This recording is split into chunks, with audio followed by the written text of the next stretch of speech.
Disculpen mi opinión de extrema izquierda, pero justificar violencias sexuales en milagros del Señor y obligar a niñas a gestar y maternar es estar del lado de los pedófilos. Sí, así de claro. Porque, ¿qué vidas se están protegiendo?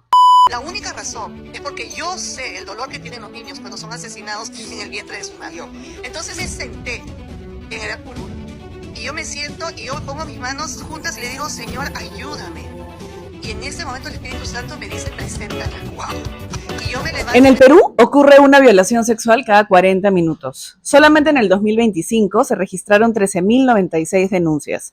Y de esas, 63% fueron contra menores de edad. Y ojo, estamos hablando solamente de las denuncias, no de lo que no se denuncia, ni de lo que pasa dentro de las casas y prefiere mantenerse en silencio o se camufla. Porque la violencia sexual contra niñas no ocurre mayoritariamente en la calle, ocurre en el entorno familiar, por padres, padrastros, tíos, abuelos, primos. La familia es el lugar más seguro para el desarrollo del ser humano. Ese hogar, esas familias que algunos políticos y políticas romantizan y alaban, es estadísticamente el lugar más peligroso para las niñas. Y es clave mencionar que las niñas en zonas rurales y amazónicas enfrentan todavía más barreras, menos acceso a salud, menos protección, menos justicia, más silencio y más impunidad. Y un claro ejemplo son los casos de las niñas Aguajún y Wampis. Y aquí les leo la noticia para que después no digan que yo me invento cosas. El Ministerio Público, bajo la presidencia de Tomás Gálvez, oficializó la desactivación de fiscalías y unidades médico-legales estratégicas en la provincia de Condorcanqui, Amazonas.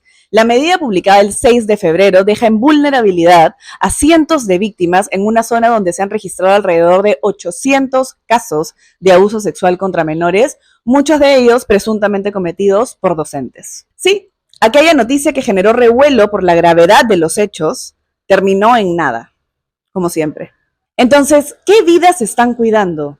¿A qué niñas están protegiendo? En el Perú, el aborto terapéutico es legal desde 1924. Es un derecho cuando el embarazo pone en riesgo la salud física o mental de la gestante.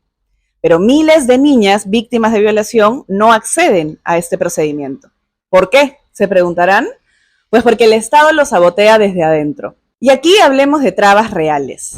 La Guía Técnica Nacional fija plazos cortos, pero en la práctica los procesos terminan demorando meses. Los médicos tienen miedo de ser judicializados, hay negligencias, hay requisitos absurdos y el tiempo sigue corriendo. El paso del tiempo puede llegar hasta anular el derecho. Según la OMS, las niñas menores de 15 años tienen hasta 5 veces más riesgo de morir durante el embarazo y el parto que una mujer adulta. 5 veces más. De hecho, una encuesta de Demus en el 2025 reveló que solo el 27% de mujeres peruanas ha escuchado hablar del aborto terapéutico. Si no sabes que tienes un derecho, no puedes exigirlo. Si no lo conoces, ni siquiera vas a preguntar por el procedimiento. Y eso no es casualidad, es omisión del Estado. Y en este contexto, ¿qué hace el poder político? Nos preguntaremos, ¿qué hacen nuestros funcionarios públicos? Pues en medio de esta crisis, la congresista Milagros Jáuregui de Renovación Popular, el partido de Rafael López Aliaga, es la presidenta de la Comisión de la Mujer y la Familia. Sí, de la Comisión de la Mujer, la pastora Milagros Jáuregui de Aguayo. ¿Se acuerdan de este video? El aborto en caso de violación, señor López Aliaga. En caso de violación, tengo una salida para que no se pierda ninguna vida, ¿ya? Pues niña violada, decirle, mira, 9 meses te pongo un hotel 5 estrellas, ¿ya? Con piscina y todo, con tu alimentación y todo. Y a los 9 meses decides, ¿ya? Si quieres quedarte con tu bebé o das tu bebé en adopción. Sabiendo que en Perú hay más de 200.000 familias que están buscando adoptar.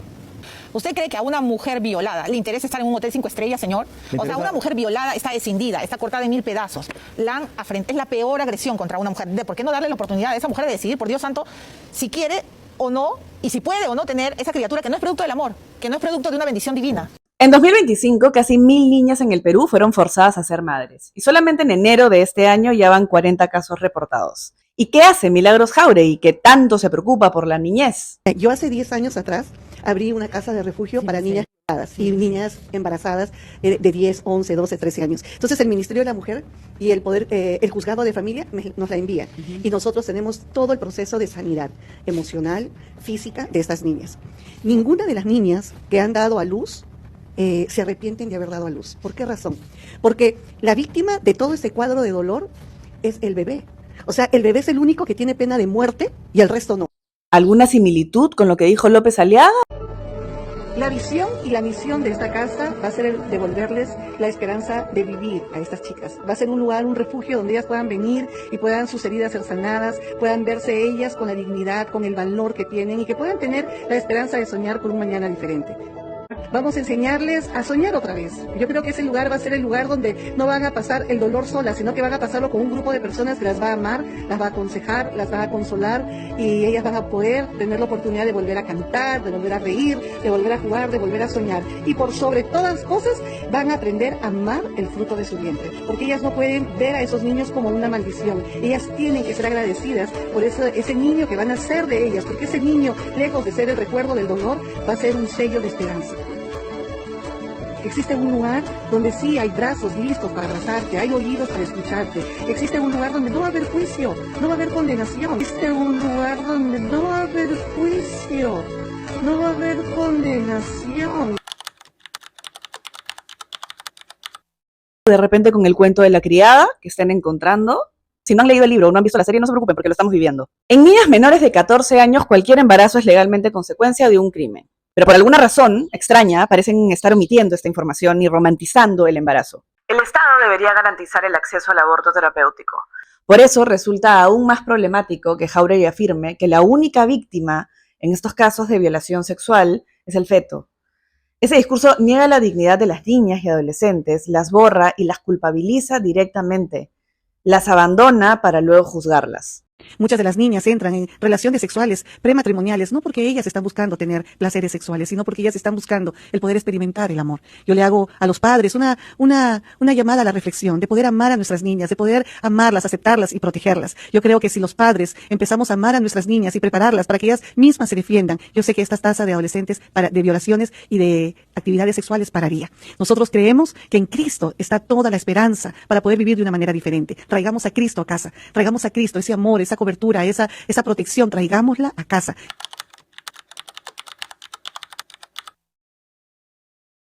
Y es que cuando el Estado decide que una niña violada no es una víctima, el abusador gana. Se le libera de responsabilidad y el foco pasa a culpabilizar a las niñas y adolescentes. El foco pasa a condenar a la gestante. Y se dan cuenta de qué estamos hablando, de no perseguir agresores, no hablar de prevención, eliminar la poca educación que se venía dando, no garantizar el aborto terapéutico y encima llevarlas a albergues o obligarlas a parir. Esto es una locura macabra. Esto no es defensa de la vida, es congraciarse con pedófilos bajo una obsesión maquiavélica sobre lo que es el parto, invisibilizando totalmente a las niñas, a las adolescentes, sus proyectos de vida, su integridad, su tranquilidad, sus cuerpos. Pero a esto hay que sumarle un problema más. La propia congresista ha dicho que el Ministerio de la Mujer y los juzgados de familia le derivan a ella, a las niñas, a su albergue. Es decir, el Estado estaría enviando víctimas de violación a un espacio que rechaza directamente los protocolos de salud establecidos por ley. ¿A razón de qué? Y todavía el Ministerio no ha dado respuestas. Hasta el momento que estoy grabando este video, al menos, no ha habido nada. Este grupo de personas son los primeros en quejarse de que no debemos meternos con los niños, pero son los primeros en hacerlo, en captarlas para sus espacios sin ningún tipo de rendición de cuentas sobre qué están haciendo en estos albergues y encima diciendo que las niñas están felices. ¿Me pueden explicar si hay algo más macabro que esto realmente? Esas niñas son víctimas y las ponen a posar en una foto para que ella pueda probar su punto. Es la instrumentalización absoluta de sus vidas, de sus deseos, de sus cuerpos. Y si eso no es un intento de adoctrinamiento, entonces no sé qué cosa sí lo es. Y ya lo vimos en Huánuco, en Cajamarca, en Lima, con las niñas Aguajún, Huampis, lo vemos todos los días. Pero el tema es que por más que lo veamos cada 40 minutos, no son números. Son niñas que tienen las infancias truncadas por omisiones que pudieron preverse, por violencias que pudieron detenerse. Porque lo que existe es un patrón, el de normalizar el embarazo infantil producto de violaciones sexuales, especialmente cuando ocurre en niñas pobres, rurales e indígenas. Porque también hay que ser honestas con algo. Quienes tienen acceso a medios seguros para poder terminar con estos embarazos no deseados, lo harán en clínicas con salubridad, clínicas privadas, o viajarán al extranjero incluso para poder hacerlo. Quizás lleguen a denunciar el abuso, o quizás también se terminen alineando este perverso silencio que avala la pedofilia y protege a los agresores, pero podrán terminar con el embarazo. Entonces, habiendo visto todo esto, yo te pregunto, ¿te parece realmente lógico, responsable y humano permitir que una niña tenga que parir y pasar por todo esto solamente por el capricho de una persona religiosa e ignorante? ¿Dónde está la prevención? No existe. ¿Dónde está la educación sexual integral? Eliminada. ¿Dónde está la persecución real a los agresores? Ni se inmutan porque no les interesa, porque el foco está en obligarlas a parir y no en evitar que los abusadores violen. Y aquí quiero ser muy clara, obligar a una niña violada a gestar no es cristiano, no es moral, no es humano. Eso es violencia, violencia institucional. Y mientras el Estado discute qué hacer con el cuerpo de las niñas, estos violadores siguen libres, siguen en sus casas, siguen violándolas. Y eso también es una decisión política. Decisión política que estas personas toman todos los días. Y no, por ejemplo, el legislar en torno a cuidarlas. Pero esto también es responsabilidad nuestra. Es que en abril depende de nosotros que estas personas ya no estén y que esto deje de suceder. Que personas como estas dejen de tener poder y la capacidad de decidir qué hacen con los cuerpos de estas niñas y adolescentes. Porque, a ver, creencias podemos tener todos, pero otra cosa es querer hacer de la religión, en su parte más retorcida, una política pública. Así que ya sabes, vota responsablemente y hagamos bulla. Comparte este video.